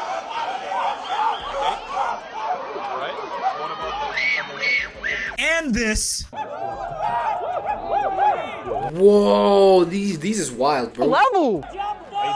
Nah, these is too wild, nigga. 2 floors? Is that this is a great method for us to find out which countries we're welcome in and which countries we aren't welcome, without having to go there ourselves. Because if these people are acting like this while knowing that the whole world is... Nah, yeah, that's facts though. Like, you just get to find out which countries are safe for you to go to and which countries are not, just by how they treat the people that like film themselves going to these countries. If they from your country, you'll know how they'll treat people from your country and shit. Start recent racism and slavery? No, those slave ships from the transatlantic slave trade went to a lot of locations. But America definitely amplified racism and exported it to the rest of the world. It exported it to the rest of the world, and now the rest of the world is just like OD with it. I feel like, hey, we can safely conclude it that way, right?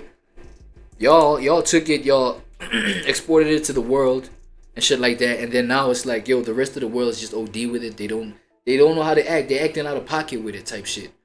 So you feel what I'm saying? It's like, that's how it became crazier, like outside of your territory, buddy. You feel me?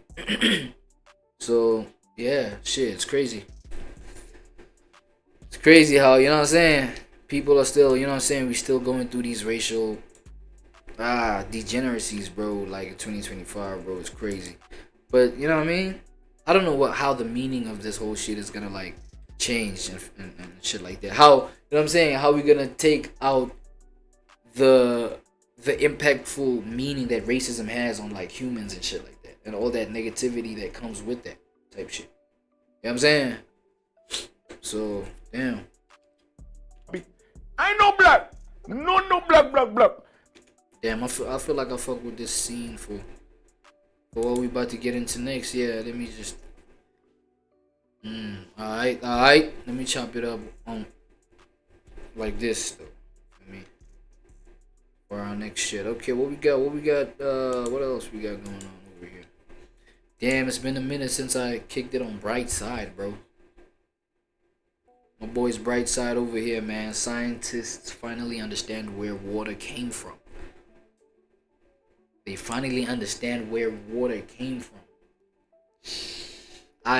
Quick little theory, bro. I'm like, alright, cool. This may come from a very ignorant place, obviously, right?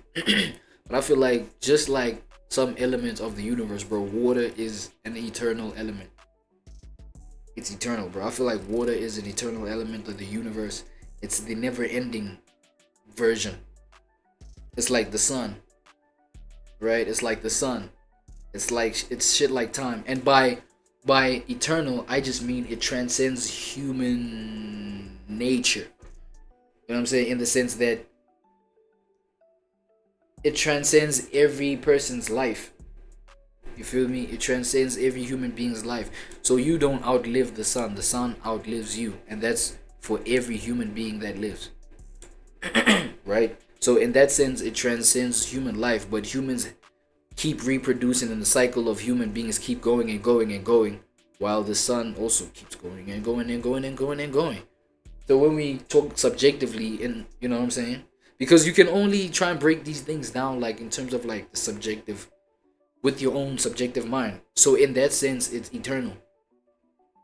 But if we also gonna take the journey of a human, like, and consider the fact that this human also leaves more humans, so that those humans go on and leave more humans. You know what I'm saying? In that sense, humanity is also an eternal aspect of the universe. Like, okay, this is just like, you know what I'm saying, my own ignorant cook-ups, right? So water is that too.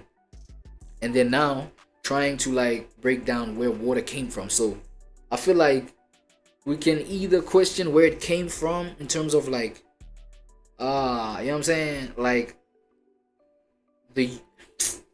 where water is like banked at the most, of which it's the ocean. It's the ocean bodies, right? That's like the biggest body, like in terms of collective body of water and shit like that. It's the ocean, right? But now we can also break it down in terms of, what do you mean by where it came from? Do you mean the genesis? Do you mean what gave birth to water? Hey, these niggas is asking some real good questions, bro. I'm not even gonna lie to you. So shit, my shit tweaking out right now. Alright, cool, we back. Let's get into it. Now, when literally every Earth was born dry. It's hard to imagine now, when literally every living thing is made from water. But alright, so one cliffhanger that you'll be leaving me with, unfortunately, is the world was born dry. What do you mean the Earth was born dry? Who gave birth to the Earth? What do you mean it was born dry? Like, you know what I'm saying?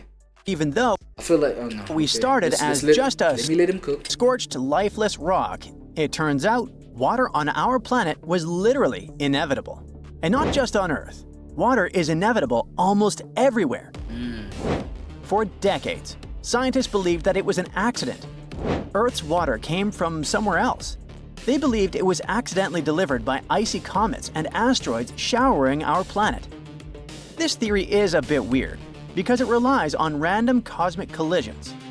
Somehow, asteroids and comets just happen to hit Earth in the right way at the right time and in the right amounts.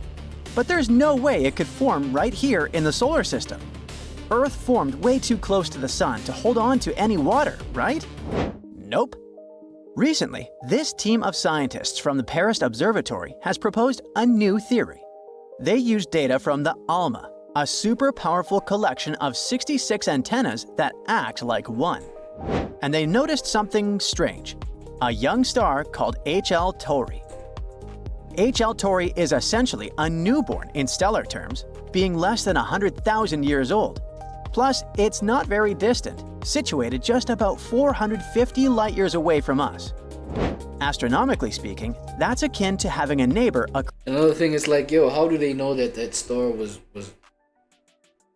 How do you know that the star hasn't been there all along? Maybe it's been there all along. It's just like been dark as fuck. Maybe nothing crashed into it, so that, you know what I'm saying, there's some commotion around it or on it, so that even you that's observing this star, you know what I'm saying, can see that, oh, there's some movement going on. It must be a star. Maybe, you know what I'm saying, it was just not reflected by the ray of the sun in an angle where you could spot it from where you are on Earth, right? Found this star as... How you know it ain't been there the whole time. And this wasn't the only discovery like that. They also studied a young star called V883 Orionis. This one is farther than HL Tauri, about 1,300 light-years away. And there it was too. Water vapor swirling in its protoplanetary disk. And then, in another system called PDS-70, makes you wonder just how many stars... Who the fuck comes up with these names and what do they mean, bitch? And most importantly, how did it get there? Water should be delivered on planets by asteroids, but there were no signs of icy asteroids crashing into the dust. No wild impacts to explain it. It seemed like the water was woven into the disk itself. So there was probably no life before that, right? Because if the shit was dry and the water hadn't arrived yet, human beings, or I don't know what the percentage is, where it's like some percent, well, a lot of the percentage in the human body is water. So if that's the case, before the water came, there was no human life then. This discovery changed everything. After deeper study, they finally realized how many planets end up with water on them, including our Earth. So, here's an updated story. Water was here long before Earth existed. In fact, it was here even before the sun was born. It existed in a huge cloud of gas and dust called a molecular cloud. Whoa. It's like space fog, filled with all kinds of particles. These clouds are nurseries for stars and planets. They're full of stuff that would eventually give... So you're telling me we got another a water bank of like big bodies of water, like where the water originated. So that's the parents to the water that we find on Earth, right? But then how come the water that's on Earth never evaporates beyond the clouds, beyond, well, the layer of the sky where the clouds is at? Because, you know, the clouds is like heavy water, well, a heavy gathering of water, right? I think maybe. Correct me, bro. Where the fuck y'all at? You know what I'm saying? So I feel like y'all is ignorant as me in this motherfucking shit. That makes me even more happy and more confident. Say ignorant shit with my chest. Now check this out, right? So since that's the case, how come the water that evaporates and forms clouds never evaporates beyond the clouds to go to space? Feel me? To go into the open space up there. Birth to our sun. In some super chilly and crowded parts of these molecular clouds, the water existed in the form of teeny tiny ice crystals. These crystals were sticking to random dust particles. Gravity was doing its thing by pulling things to each other. It started... Oh shit, where is this making sense? Like glue. These rocks to random dust particles. Gravity was doing its thing by pulling things to each other. It started sticking dust and rocks together. My bad, I won't pause from now. These rocks already had frosty sprinkles on them. As the region was spinning faster and heating up, it eventually gave birth to our sun. This happened about 4.6 billion years ago, and the sun was surrounded with the protoplanetary disk we mentioned. Gas, rock, and some ice that coated all these things. All the stuff that would become the planets. Whoa! Our Earth started forming there too. It's about 4.5 billion years old, just a little bit younger than the sun. At that time, it was still impossibly hot and dry because it hung out super close to our young star. After about 5 million years, the newborn sun was growing stronger and hotter. The gas and dust began to disperse, and with it, something else happened. the icy rocks in the protoplanetary disk started to heat up. Slowly, their frozen surfaces turned into steam, and now there were billions of these asteroids around the sun, all releasing vapor into space. All that created an enormous, invisible halo of steam stretching across the solar system. The Earth began to move through this mist of water, also drinking it as it went. It soaked up all that vapor like a sponge. It gathered in lowlands, filled up craters, and seeped into the ground. Tiny puddles turned into lakes, and those lakes grew into oceans. From these oceans, life emerged. I'm guessing this was way before the humans pulled up. So what the fuck? Sea creatures is older than human beings? Now it covers nearly 70% of the planet's surface. The water, that is. Okay. Covers 70%. So, it wasn't luck at all. Water was written into Earth's story from the very beginning. But the most incredible part is that, of course, this wasn't just an Earth story. If this process happened here, then it could be happening on other planets as well. Yeah. That means it repeated on Mars, on Venus, and could potentially happen on tons of other planets. That's why life can get up there. So much. Mars used to hold water, perhaps entire oceans, millions of years ago. Venus was a green, Earth-like paradise before the sun pierced through its atmosphere and turned it into a nightmare. And even if water is gone from these places, it still exists on various moons in our solar system, including ours. Well, not really water the way we know it. When Neil Armstrong and his crew landed, there weren't any puddles in sight. That's because on the moon, it's not in liquid form, and not even ice. What? Instead, it's hidden as individual H2O molecules, scattered everywhere, mixed with dust and rocks. It's like fog? We're actually planning to collect it, not as individual molecules, of course, but by heating it up and turning it into actual drinkable water. On Mars? And it also showed there might be more water deep underground on the moon, hidden in caves. Oh, on the moon, my bad, on the moon. There's water on the moon. Why would you want to go collect the water that's on the moon? It's for whatever the moon got going on. What the fuck you going there, nigga? You clip farming or some shit? Clip farming off of the moon is crazy. Some of it is actually lakes. And who knows? Less radiation, more heat. Planet farming. Yeah, nah. Try another one, buddy. Planet farming. Actual water. Maybe we'll even find some Steve 24, nigga, Planet 4. Where did you hear that one? Microorganisms there one day. All that means we could actually build moon stations in the future. And not just on our moon too. Stations. For a long time, Saturn's moon Enceladus was just a bright, icy dot in the night sky for us. We thought of it as a small, frozen world with the surface so reflective, it outshone everything else in the solar system. It was beautiful, sure, but no one thought it was particularly special. That is, until Cassini decided to check it out. Cassini. Instruments on Cassini detected that something was pushing against Saturn's magnetic field near Enceladus. That meant there was gas, maybe even an atmosphere, coming from the moon. When Cassini took a closer look, they were shocked to see that Enceladus was brimming with activity. Cracks near the moon's south pole, later nicknamed tiger stripes, were spewing huge jets of water vapor and ice particles into space. These geysers are like shot material hundreds of miles high. Where in the world was all this water coming from? Turns out, beneath the ice, hidden under a shell of up to 25 miles thick, is a huge ocean.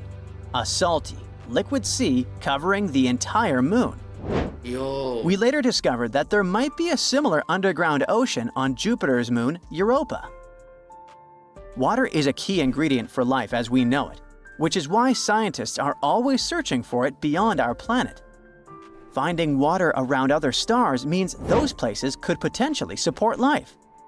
Could something be alive down there on these moons? We don't know yet. But one day, a new spacecraft will return and maybe even land on these moons. The moon is tiny though. Imagine human beings go on the moon, bro. What the fuck? Break the scale of that thing, bro. Like, human beings, they break. Because the moon is tiny, right? Compared to Earth. Right? Hold on. Y'all know me, man. I got, you know what I'm saying? You know what I'm saying, though? You feel what I'm saying, though? Always gotta clarify, bro. The moon, is the moon time? Yeah, is the moon smaller?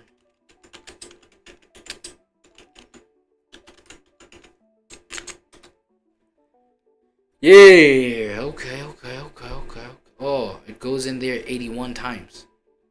And I imagine we find out that, okay, life on the moon is very much, you know what I'm saying? It's very much something that we can get into, can explore, and can hop into, bro.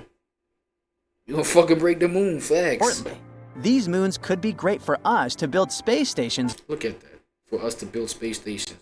Oh, shit. So as in, like, if you want to travel and go all the way to Jupiter or Mars or whatever, like, that's where you can connect, like, connecting flights. Ah. So okay, let's hear it. In the future. So, it will be a great discovery. Most importantly, these moons could be great for us to build space stations on in the future. So, this discovery doesn't just change our understanding of Earth's past. It opens a door to something much bigger. It means that water could be literally everywhere. Therefore, life can too. We just need to have some patience and find it. Water literally makes up everything, bro. Hey, if you pacified your curiosity. That's why I'm like, yo, that shit made like be eternal. I thought it was eternal. Or if you want more, This just is click on these videos. I thought it never began, it never ends. You know what I'm saying? And me, bro, I'm okay with that kind of ignorance as a human being, cause yo, I have a human mind, yo. I don't got God's mind. I don't got the mind of God, bro. You know what I'm saying? So I'm okay with my ignorance, bro. Knowing that,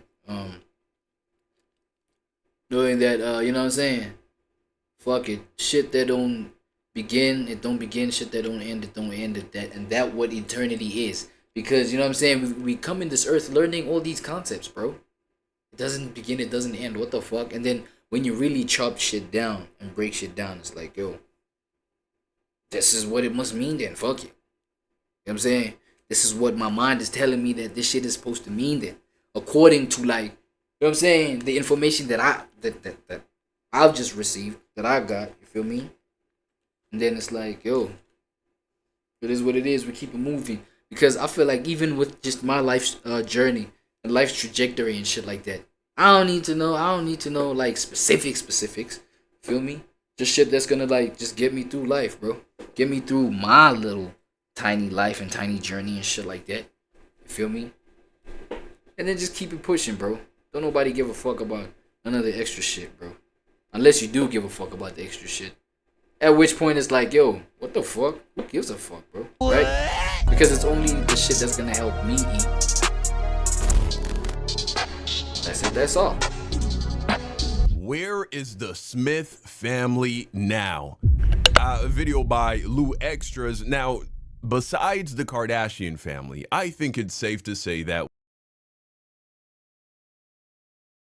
is the most famous celebrity family in Hollywood. I can't think of another family or family name that has as much visibility and has as many famous characters that are a part of it. But within the last few years, besides Will Smith, and that hasn't been going very well, in the last few years, you don't really see much of any of them. They went from being in everyone's face, dropping hit songs, being in movies, to just being gone. So let's take a dive. Where is the Smith family now? Back in the day, Will Smith and his family were about as close to show business royalty as it came. Led by Will being consistently ranked among the highest grossing and highest paid actors in Hollywood, the former musician turned big screen megastar had laid the foundation for his two kids, Jaden and Willow, to live a charmed life beyond anything he experienced in West Philadelphia during his youth. Likewise, his wife, actress and musician Jada Pinkett Smith, could pursue any project she wanted with the knowledge that the man behind such blockbusters as Men in Black, Independence Day, and Hancock could hold down the fort. But as they all evolved in the public eye and aspects of their real lives began to spill out, people went from aspiring to be like Hollywood's first family to actively taking pity on them and anyone else who gets sucked into their dysfunctional web. From entanglements and slaps, the past few years have destroyed the mystique around them once and for all. And now, each of them is struggling to pick up the pieces. It's your boy Luesta, and this is where the Smith family are now. When discussing this celebrity clan, there's no better place to start than with the man who put them all on the map in the first place. Yet, before we can discuss his downfall, we must first explain the depths of his fame and the love that he once received from the entire world. Once an aspiring rapper, Will first emerged in the public eye alongside DJ Jazzy Jeff as the Fresh Prince. And while they found some early success and even won the first rap Grammy, hits like Summertime and Girls Are Nothing But Trouble could only sustain them for so long. Slowly, the wheels of what seemed like a profitable enterprise fell off, leaving the kid from West Philly back where he started. We released our next album and it was like a flop. It went like double plastic. I spent all my money and I didn't forget, but I didn't pay the IRS. In my mind, I mean, I wasn't like trying to avoid paying taxes. I was just like, oh damn, they need their money. The IRS took all that stuff. So I was like, broke.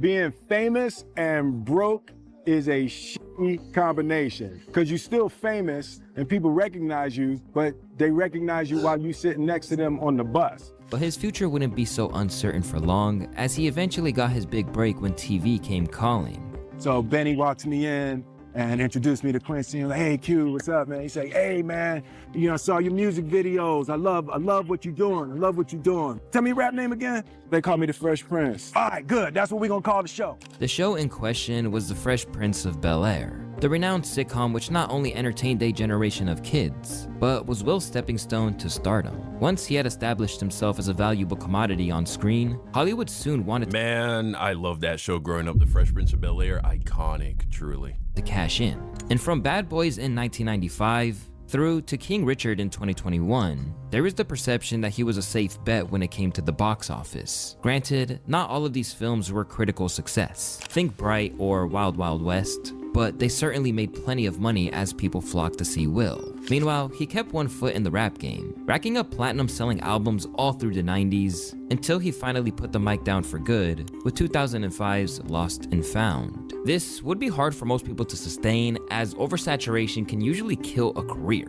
But if there was one thing that was the glue, which allowed the Will Smith train to stay on the tracks, it was his squeaky clean image, which made America and the world welcome him with their heart.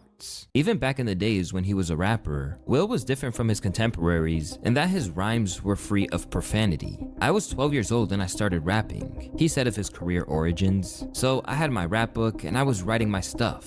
I had my little curse words in my rap book, and my grandmother found it, turned to the back page and said, "Dear Willard, truly intelligent people do not use words like this to express themselves. Please show the world you're as smart as we think you are. Love, Gigi." I read that and I was like, fuck. And from that point on, he governed his career on this principle. But while this made him a fortune beyond his wildest dream, it created issues with how he was perceived as a man. My story was very different from the ones being told by the young black men who were launching the global phenomenon that would later become hip-hop. He said in his autobiography, "In their minds, I was somehow an illegitimate artist. They would call me soft, whack, corny, a bubblegum rapper." You know, when you think about it, his grandmother was the first one to plant the seed that instead of focusing on expressing yourself and being true to yourself artistically, creatively, and all the other ways in which we are to be true to ourselves, that you must operate in such a way where you please other people. Oh, truly intelligent people don't speak like this. Well, politicians, world leaders, scientists, and all the like, they use swear words. So that's not true. That's not a factual statement. It never has been. It never will be. But what she was trying to say is, hey, worry about what other people think about you. And look where that has landed him. It can be useful, right? When you're trying to play to a certain kind of audience, it can be useful for a while. but eventually you will lose yourself. Criticisms that violently infuriated me. And as he got older, his image of the man who doesn't need to curse to sell records grated on people, notably Eminem. This the whole gender of rap. He dissed gangster rap music. I felt like he was taking a stab at me and Dre and anybody who uses profanity on a record to express themselves. Not everybody is as happy as Will Smith. So if he sees life about birds and bees and wants to rap about flowers, then let him rap about birds and bees and flowers. But don't diss nobody else. Still, besides hip-hop's reservations about his belief that he was better than them for refusing to cuss, Will was still almost universally beloved at one point. But what no one realized was that the real him was never fully present whenever the cameras were around, or when he hit that red light in the recording booth. And as it turned out, he was a ticking time bomb whose life lived in the shadows would soon come to light. As he geared up for the release of his best-selling autobiography, Will Smith seemed to hint towards the fact that the man he presented on screen and who he really was were, to at least some extent, two different people. I'm coming into a space. How have you maintained your authenticity? Because I mean, you come from Philly, you've gone through everything. Like your journey's been crazy. Like how have you maintained that?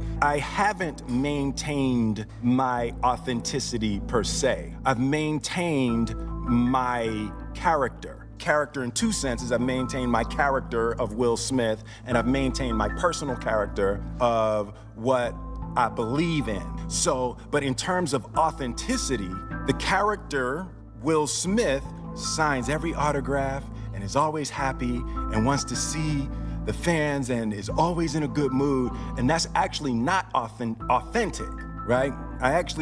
I do want to slap somebody, you know, every once in a while. So in terms of authenticity, I have successfully maintained positivity, and now I'm working more to maintain authenticity. When you think about it, this is a lot for any means to bear, when empires rest on you keeping some grand, closely guarded illusion in place. And as he spoke out more and more, it was clear that the veil had started to slip. I painted myself into a corner with Will Smith, and I realized that, you know, we have our childhood traumas and we have our experiences, and then we all create these characters that are going to be. It's crazy to me that some people never learn not that they shouldn't explain themselves.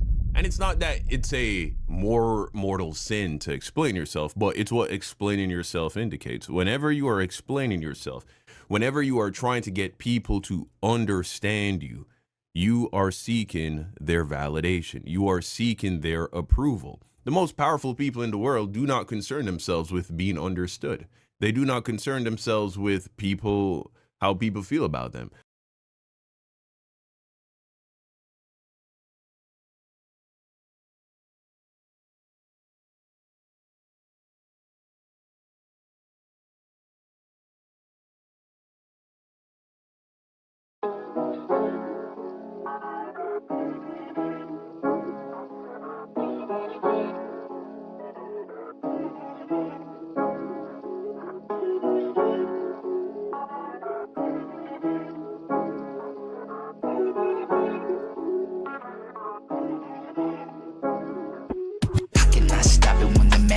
Dogs out. They had to get the steppin' when the big stepper get the raw dogging in your doghouse. Raw dog it out, raw dog it. Fuck a huffin' puffin', bitch, get buggin' with your thoughts out. Yeah, they riding, fighting, wildin', they down in my dog, and they out. Woof. Now I don't know these niggas skin deep. They might got niggas 6 feet on the ground. The type that pack that real heat. Out, then we smoking on them pound for pound. It's no ceiling. We getting high, no coming back to this evening. OG's on my side, fuck with me wrong, anti-healing. One of them got your feeding, bitch. They got your feeding. Your man say love like mom, we know. Stats ain't tight like moms, we know. Shawty cheeks ain't fine like moms, we know. And let them out, let these suckers take it deep. Man ain't live like mine, we know. Track can't jump like mine, you know. You wanna set it off outside and we go. I cannot stop it when the man them get the dogs out. They had to get the steppin' when the big stepper got the raw dogging in your doghouse. Raw dog it out, raw dog it. Fuck a huffin' puffin', bitch, get barking with your thoughts out. Yeah, they fighting, they wildin', they down and they riding. My dog, my dog, my dog.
man them get the dogs out.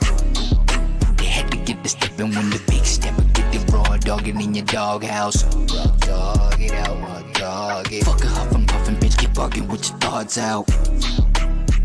Yeah, they riding, fighting, wildin', they down in my dog, and they out. Woof.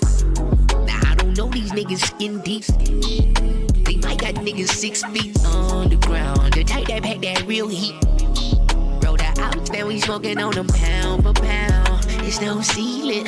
We getting high, no coming back to this evening. OG's on my side, fuck with me wrong, anti-healing. One of them got your feeding, bitch. They got your feeding. Your man say love like mom, we know. Stats ain't tight like moms, we know. Shawty cheeks ain't fine like moms, we know. And let them out, let these suckers take it deep. Man ain't live like mine, we know. Track can't jump like mine, you know. You wanna set it off outside and we go. Not stopping when the man them get the dogs out. They had to get the steppin' when the big stepper got the raw dogging in your doghouse. Raw dog it out, raw dog it. Fuck a huffin' puffin', bitch, get barking with your thoughts out. Yeah, they fighting, they wildin', they down, and they riding my dog, my dog, my dog.